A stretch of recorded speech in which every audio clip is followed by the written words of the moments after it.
পটুয়াখালীর কলাপাড়ায় Ashuganj power station নির্মাণে জমি অধিগ্রহণে বাড়ি ঘর হারানো পরিবারের পুনর্বাসনের ঘর দ্রুত হস্তান্তরের দাবিতে মানববন্ধন ও বিক্ষোভ মিছিল করেছে ক্ষতিগ্রস্ত পরিবারের সদস্যরা।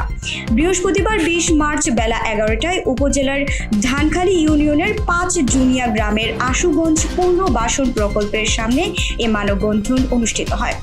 এ সময় বক্তব্য রাখেন ক্ষতিগ্রস্ত পরিবারের সদস্য কবির মোল্লা, মামুন মৃধা, গাজী হাফিজুর রহমান পিন্টু, সীমা বেগম ও হুমায়ুন মোল্লা।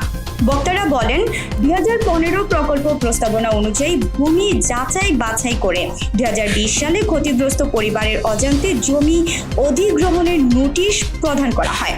কিন্তু 2021 সালে সরকার প্রকল্প বাতিল করলেও ক্ষতিগ্রস্ত পরিবারের পুনর্বাসন করে দেননি। তাই ক্ষতিগ্রস্তরা দ্রুততম সময়ে নবনির্মিত অবস্থানের পুনর্বাসনের দাবি জানান।